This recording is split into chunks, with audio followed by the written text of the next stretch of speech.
आज हम बात करने वाले हैं क्रिप्टो मार्केट के एक ऐसे कॉन्सेप्ट के बारे में जिसे समझने के बाद आपको ऊपर और नीचे के मूव्स का अंदाजा लगाना काफी आसान हो जाएगा। हम बात कर रहे हैं रेजिस्टेंस एंड सपोर्ट की। रेजिस्टेंस एंड सपोर्ट की। ये क्या है मेरा? ये रेजिस्टेंस है। ये मेरा क्या है? रेजिस्टेंस है। ये मेरा क्या है? सपोर्ट है।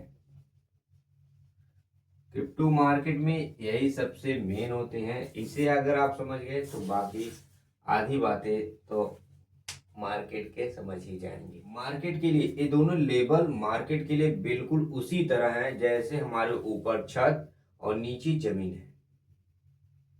जैसे हमारे ऊपर छत और नीचे जमीन है। रेजिस्टेंस हमारा एक छत की तरह है और सपोर्ट मेरा जमीन है।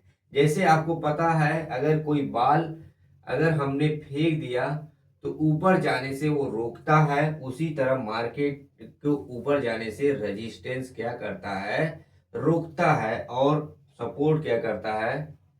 सपोर्ट क्या करता है? नीचे गिरने से रोकता है। मार्केट को नीचे गिरने से रोकता है और रेजिस्टेंस ऊपर मार्केट को ऊपर जाने से रोकता है। तो यहाँ पर कभी आपने देखा होगा कि जैसे मार्केट यहाँ पर ऊपर की तरफ जाता है, यहाँ पे मार्केट ऊपर की तरफ जाता है, जैसे रेजिस्टेंस लेवल से टकराता है मार्केट फिर से क्या करता है? रिट्रेसमेंट लेता है और मार्केट फिर से नीचे की तरफ आता है। फिर यहाँ पर ऐसे कभी कभी कई बार यहाँ पर मार्केट बाउंस बैक करता है और यहाँ पर कई बार रेजिस्टेंस लेवल पर क्या करता है? टकराता है। जिससे कभी कभी मार्केट यहाँ से ऊपर की तरफ क्या करता है? ब्रेकआउट कर देता है रेजिस्टेंस को और एक नया रेजिस्टेंस लेवल क्रिएट करता है। एक नया रेजिस्टेंस बनाता है और यह एक नया रेजिस्टेंस ये क्या हो गया? एक नया जो यहाँ पर निकल रहा है, यहाँ पर यह एक नया रेजिस्टेंस हो गया और ये एक नया ये रेजिस्टेंस अब सपोर्ट बन जाता है। यही रेजिस्टेंस मार्केट के लिए अब यहाँ पर ये सपोर्ट बन जाएगा। और जैसे यहाँ पर मान लीजिए सपोज दैट यहाँ पर क्या हो रहा है कि ये मार्केट क्या कर रहा है? नीचे की तरफ डाउनफॉल हो रहा है और यहाँ पर क्या हो रहा है? नीचे की तरफ अगर मार्केट सपोज करिए कि डाउन जा रहा है तो एक सपोर्ट लेवल पर आकर क्या करेगा? प्राइस अपना बाउंस करेगा, क्योंकि यहाँ पर इस लेवल पर रेजिस्टेंस लेवल पर कौन बैठे रहते हैं? सेलर बैठे रहते हैं, जिससे मार्केट में सप्लाई अधिक हो जाती है और मार्केट डाउन ट्रेंड हो जाता है। और यहाँ पे सपोर्ट लेवल पर क्या बैठे? कौन बैठा रहता है भाई? सपोर्ट लेवल पर बायर्स बैठे रहते हैं, जिससे प्राइस पुश करने की ये लोग कोशिश करते हैं और मार्केट में प्राइस क्या होने लगता है? पुश करने लगता है, ऊपर की तरफ मूव होने लगता है। अगर यहाँ पर ये सपोर्ट लेवल अगर नीचे की तरफ ब्रेक हो जाता है तो प्राइस फिर से क्या होती है? नीचे की तरफ चली जाती है और ये हमारा लेवल जो है हमारा क्या कहलाएगा? ये एक नया सपोर्ट बनाता है और दूसरा लेवल हमारा फिर से एक नया रेजिस्टेंस क्रिएट करता है। एक नया रेजिस्टेंस बन जाता है और नीचे वाला एक नया सपोर्ट बन जाता है। तो यहाँ पर इस बात को आपको काफी अच्छे से समझ में आया होगा कि सपोर्ट एंड रेजिस्टेंस आखिर में होते क्या हैं। सपोर्ट लेवल पर हमारा सप्लाई क्या होता है? कम होता है। डिमांड क्या होता है? अधिक होता है। वहां पे क्या होते हैं? बायर्स एक्टिव होते हैं, इसलिए सपोर्ट लेवल से मार्केट ऊपर की तरफ बढ़ने की कोशिश करता है।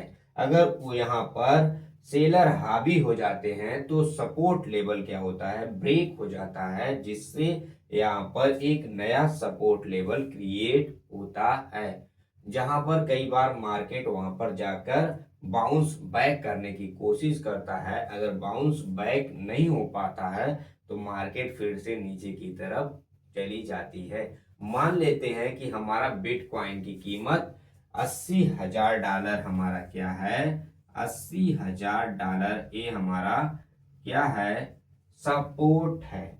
और यहाँ पर $1,00,000 क्या है, $1,00,000 हमारा क्या है, रेजिस्टेंस है। अगर यहाँ पर सिर्फ समझने के लिए मैं बता रहा हूं, अगर यहाँ पे $80,000 से यहाँ पर $1,00,000 को इसने ब्रेक कर दिया, यहाँ पर धीमे धीमे धीमे धीमे पहले मार्केट क्या करेगा, मूव करेगा, ऊपर की तरफ मूव करेगा, ऊपर की तरफ मूव करेगा। जैसे ही एक यहाँ पर सेलर, कुछ लोग जानते हैं, आप अगर $80,000 है, यहाँ पर $1,00,000 हो गया है, तो कुछ बायर्स यहाँ पर प्रॉफिट बुक करना चाहेंगे। अगर प्रॉफिट बुक नहीं करेंगे तो क्या मार्केट क्या करेगा, और हो सकता है, क्योंकि यहाँ पर कई लोगों को फियर रहता है कि मार्केट रेजिस्टेंस लेवल से जरूर यहाँ पर नीचे की तरफ मूव कर सकता है, इसलिए यहाँ पर बायर्स यहाँ पर जो बाई किया था, यहाँ पर क्या करता है, प्रॉफिट बुक करता है। प्रॉफिट बुक करने के कारण प्राइस थोड़ा सा नीचे की रेजिस्टेंस लेवल से नीचे की तरफ क्या करता है, मूव करता है। फिर से अगर यहाँ पर बायर्स यहाँ पर फिर हावी हो गए, बायर्स सोच रहे हैं भाई अभी तो खरीदने का और मौका है और खरीदा जाए, तो यहाँ पर प्राइस क्या होता है, ब्रेकआउट करता है और रेजिस्टेंस लेवल को, और प्राइस ऊपर की तरफ क्या करता है, मूव कर जाता है।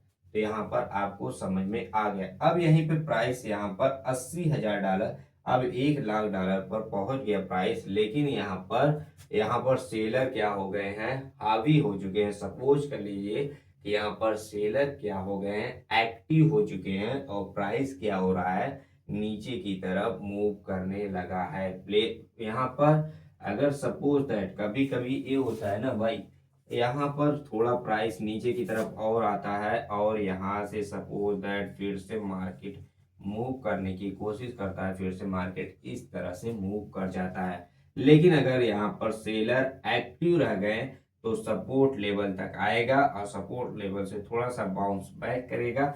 अगर सपोर्ट लेवल यहाँ पर सस्टेन नहीं रहा तो सपोर्ट लेवल को भी ये क्या करता है, तोड़ देता है, और मार्केट नीचे की तरफ डाउन हो जाता है। क्योंकि यहाँ पर आप कह सकते हो या मार्केट सेलर के कंट्रोल में है। अगर यहाँ पर ऊपर की तरफ मार्केट मूव कर रहा है, बार बार यहाँ पे रेजिस्टेंस लेवल को ब्रेकआउट करके मार्केट ऊपर की तरफ मूव कर रहा है, तो इसका मतलब यहाँ पर बायर्स क्या है, एक्टिव हैं, और यहाँ पर बायर्स के कंट्रोल में मार्केट है। तो यहाँ पर आपको रेजिस्टेंस लेवल और सपोर्ट लेवल काफी अच्छे से समझ में आया होगा। यहाँ पर देखिए हमने पूरी कोशिश किया कि आपको सपोर्ट एंड रेजिस्टेंस लेवल, यहाँ पर हमेशा याद रखिए सपोर्ट पर डिमांड अधिक होता है और रेजिस्टेंस लेवल पर सप्लाई अधिक होती है। याद रखो मेरे भाई, अगर वीडियो अच्छा लगे तो प्लीज लाइक करिएगा, चैनल को सब्सक्राइब करिएगा, बेल आइकन को प्रेस करिएगा। Thank you for watching.